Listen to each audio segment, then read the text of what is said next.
रात को मुझे एक सपना आया। मैं सो रहा था, सोते सोते मुझे लगा कि तुलसीदास रामचरितमानस लिख सकते तो मैं क्यों नहीं। अगर तुलसीदास रामचरितमानस लिख सकते तो मैं क्यों नहीं। सोचते सोचते मेरी नींद खुल गई। मैंने अपनी पत्नी को सोते से जगाया। मेरी पत्नी लॉयर है। मैंने अपनी पत्नी को सोते से जगाया और उन्हें अपने तुलसीदास बनने का डिसीजन सुनाया। मेरी पत्नी बोली गजब कर रही हो, रात को 12 बजे तुलसीदास बन रहे हो, अभी सो जाओ, सुबह सूरदास बना दूंगी। अभी सो जा, सुबह सूरदास बना दूंगी। अरे तुम तुलसीदास बनने को जंगल को जाएगा, वहां राम का नया मानस रचाएगा। इतिहास गवाह रत्नावली के नाते तुलसीदास ने रामचरितमानस लिखा। इतिहास गवाह रत्नावली के नाते तुलसीदास ने रामचरितमानस लिखा। पर दुर्भाग्य है उस पूरे रामचरितमानस में कहीं पर भी रत्नावली का नाम भी न लिखा। मैं उस रत्नावली की परंपरा फिर न दोहराऊंगी। मैं उस रत्नावली की परंपरा फिर न दोहराऊंगी। तुम्हें तुलसीदास नहीं अपना दास बनाऊंगी, अपना दास बनाऊंगी। एक कविता सुनाने के पीछे का आशय था थैंक्स गिविंग। आचार्य के तौर पर, प्रिंसिपल के तौर पर जो आने वाली पीढ़ियां हमारे क्लासरूम में बैठी हुई है, जिसको हम अल्फा जनरेशन कहते हैं, और इसके बाद बीटा जनरेशन बहुत जल्दी हमारे स्कूलों में प्रवेश करेगी, लगभग 7-8 साल के बाद। अल्फा जनरेशन की जो सबसे बड़ी समस्या यहाँ पे बैठे हर एक अध्यापक को, प्राध्यापक को मालूम है, और वो है वो किसी भी चीज को लेके थैंक्स गिविंग थोड़े कम है। हमने आज के इस कार्यक्रम में देखा हर एक वक्ता, चाहे वहां से संचालन चल रहा हो चाहे यहां से संचालन चल रहा हो, हर एक वक्ता सबको धन्यवाद प्रस्तुत कर रहा है। चाहे वो इतिहास में उन्होंने आचार्य संघ का संकलन किया हो, चाहे वर्तमान में कर रहे हो, चाहे इतिहास में उन्होंने बंधारण बनाया हो, चाहे आज बंधारण को मैनेज कर रहे हो, चाहे इतिहास में महामंत्री रहे हो, आज महामंत्री हो, हर किसी को थैंक्स बोलना ये कहीं ना कहीं एक मैसेज देने की कोशिश है कि हम लोगों को धन्यवाद बोलें, और सिर्फ शब्दों से नहीं, हृदय से।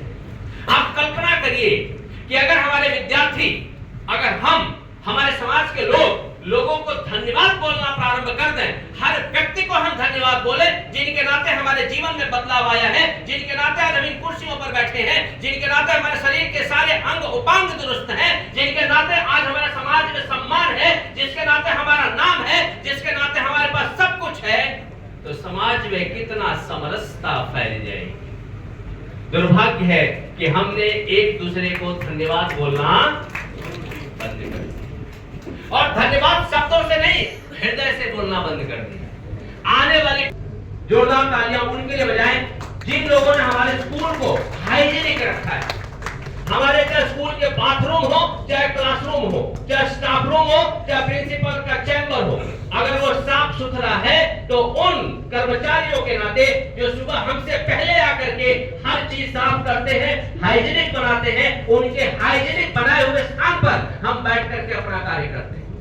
हम कभी पलट करके अगर सुबह आए और अगर हमारी ऑफिस दुरुस्त है, सब चीजें व्यवस्थित हैं, तो एक बार उस कर्मचारी को मैं आभारी हूं तो कल और बेहतर वो काम करके मुझे देगा। अगर मैं उस सिक्योरिटी गार्ड का आभारी हूं जिसके नाते मेरे स्कूल की चीजें सुरक्षित हो, तो मुझे लगता है कि वो मेरा सिक्योरिटी गार्ड और बेहतर काम करेगा। एक आचार्य के तौर पर काम लेने के साथ साथ में आभारी होना भी उतना ही आवश्यक है। कितने मेरी बात से सहमत है? साथियों, आभारी होने की सबसे पहली परंपरा भारतवर्ष में अगर किसी ने शुरू की, वो व्यक्ति जिसने अपने जीवन से अनेकों मैसेजेस हमको दिए। सुबह में राजगद्दी मिलने वाली थी और शाम को उनको पता चलता है कि उनको वनवास जाना है 14 वर्ष के लिए। उनके पास दो विकल्प थे, विकल्प नंबर 1 क्यों और विकल्प नंबर 2 कब। क्यों से कन्फ्लिक्ट होता और कब से संघर्ष मिलता। वो महापुरुष कब स्वीकार करता है और पूछता है कब जाना है। आप यहीं से समझिए संघर्ष का रास्ता चुनना उस व्यक्ति के लिए कितना महत्वपूर्ण बनता है कि युवराज राम जंगल जाते हैं और मर्यादा पुरुषोत्तम श्री राम 14 वर्ष के बाद लौट करके आते हैं। जब हम संघर्ष का रास्ता चुनते हैं तो हमारे जीवन में बड़े बदलाव आते हैं। अभी हमारी डिस्ट्रिक्ट प्राइमरी एजुकेशन ऑफिसर कह रही थी कि आत्महत्या एक बड़ा विषय है। मेरा ऐसा मानना है कि आत्महत्या की बातें तब से ही आनी शुरू हुई है जब से हमने संघर्ष की बातें बंद की है। हम अपने आसपास में कहीं पर भी संघर्ष की बातें नहीं करते। हमारे पेरेंट्स, हमारे ग्रैंड पेरेंट्स, हमारे दादा दादी, माता पिता हमेशा घर में बातें करते थे कि खाने के लिए नहीं हुआ करता था, बड़ी मेहनत से भोजन मिलता था, बड़ी मेहनत से कपड़े हमने मैनेज किए, हम चल करके यहाँ से नडियाद तक जाते थे, हम चल करके यहाँ से खंभात तक जाते थे, चल करके हम यहाँ से तारापुर तक जाते थे, चल करके यहाँ से हम डाकोर जाते थे, चल करके हम यहाँ से द्वारकापुरी तक जाते थे, चल करके यहाँ से हम अंबाजी जाते थे, चल करके यहाँ से हम गिरनार पर्वत तक जाते थे, चल करके हम नर्मदा की यात्रा करते थे। हम संघर्ष की बातें परिवार में करते थे, इसलिए हमारे अंदर भी संघर्ष की भावना आई। लेकिन धीरे धीरे पीढ़ियां ऐसी आई जिन्होंने संघर्ष की बातें करनी बंद कर दी। जिसके जीवन में संघर्ष नहीं, वो व्यक्तित्व का निर्माण संभव ही नहीं है।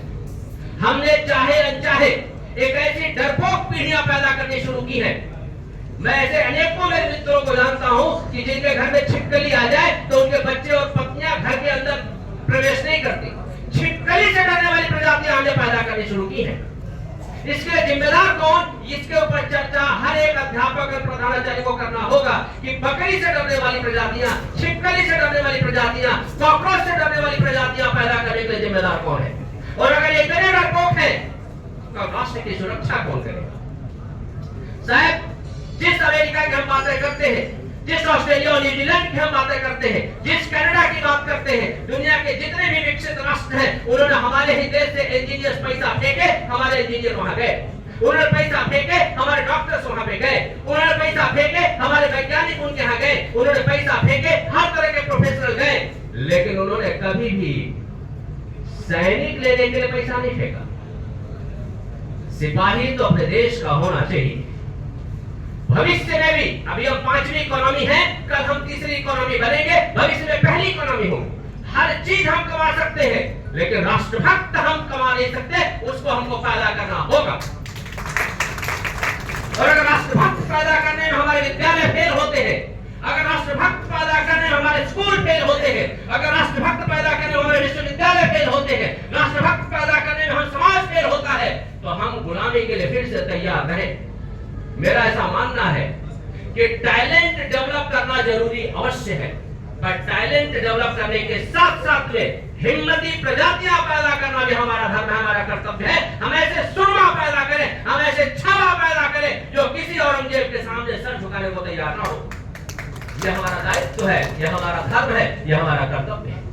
हमारा दुर्भाग्य यह है कि जिस राष्ट्र के हम संतान हैं, महाभारत में एक श्लोक मैं आपके सामने रखना चाहता हूं।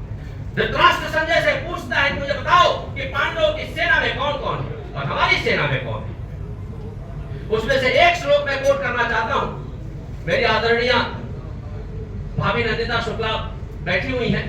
आपसे मैंने बहुत कुछ पढ़ा है, बहुत कुछ सीखा है, और मैं प्रयत्न करूंगा संस्कृत का अगर श्लोक के प्रोनाउंसिएशन में गलती हो तो क्षमा करिएगा। काश्यस्य परमेश्वासः, हे संजय, काशी नरेश जैसा परमेश्वास मत धनुधर, शिखंडी च महारथः, शिखंडी जैसा महारथी, धृष्टद्युम्नो विराटश्च, सात्विकीश्च पराजितः, सात्विकी जैसा अपराजित धृष्टद्युम्न और विराट जैसे महारथी जिस सेना में है। इसमें दूसरी लाइन ध्यान से सुनने लायक थी। दूसरी लाइन थी शिखंडी च महारथः। शिखंडी अर्धपुरुष है, अर्धनारी है, वह भी महारथी है। 18 दिन की लड़ाई सीना तान कर लड़ता है। हम ऐसी संतान रहे हैं और इनके हम संतान हैं, ये हमारे पूर्वज हैं। शिखंडी जिसका पूर्वज है, वहां के लोग छिपकली से कैसे डर सकते हैं?